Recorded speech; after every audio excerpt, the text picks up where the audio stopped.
Brilliance Audio presents On Hallowed Ground, The Last Battle for Porkchop Hill, by Bill McWilliams, performed by Danny Campbell.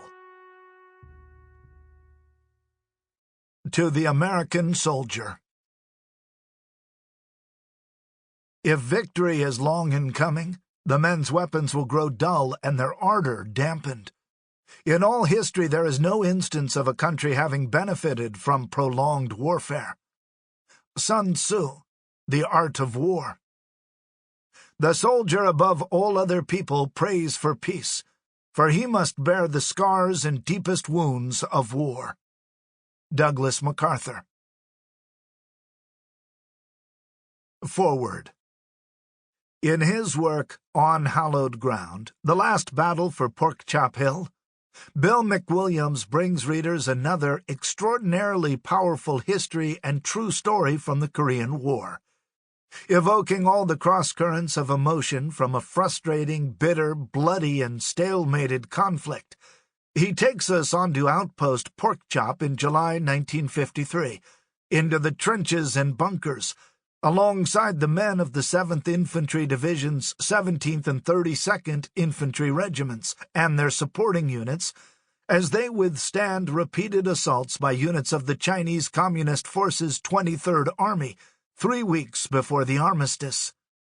Meticulously researched and told in the words of people who lived the events, the book resurrects long-dormant memories and searing images from a war not well understood, memories of events almost lost in history's shadows and the GI's battlefield-born cliché, the forgotten war. Filled with individual soldiers' accounts of small victories and defeats, tragedy, brutality, fear, horror, courage, devotion, and valor in the fury and chaos of war, the book tells of a crucial battle and its many never-before-told stories, the recollections and writings of authentic and unsung heroes, and their determined 5-day struggle to hold outpost Porkchop at all costs. For those who have never fought in war or witnessed firsthand war's devastation, as seen and felt by the GIs, non-commissioned officers, and junior officers, this book contains powerful examples of the responsibility soldiers of the Korean War carried on the battlefield. The descriptions of battles in which they fought, the men's reactions to war, are vivid and starkly realistic.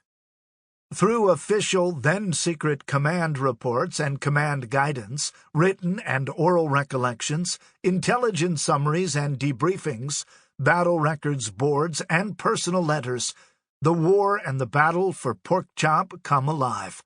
We learn how and why decisions were made, orders given, plans prepared, units moved, and then committed to the battle in repeated attempts to defend against and drive off Porkchop, a brave, doggedly determined enemy. We see and hear the riflemen, machine gunners, squad leaders, platoon sergeants, battalion commanders, and division commanders act and speak in the furious seesaw struggle for the small, one-company-sized outpost. From the privates, corporals, sergeants, lieutenants, and on up the chain of command to the commander-in-chief in Washington, D.C., we learn of brave, courageous, and fallible men, an increasingly controversial war, heavy casualties, contentious truce negotiation issues, and their effects on battlefield decisions, as well as the length and conduct of the war. Generally chronological in structure, the narrative surmises the early phases of the conflict, the North Korean surprise assault across the 38th parallel, and their drive to push the unprepared Americans and South Koreans off the peninsula, the strategic surprise at Incheon, breakout from the Pusan perimeter, the push to the Yalu River, and the Chinese Communists' massive intervention and the UN's fighting withdrawal southward.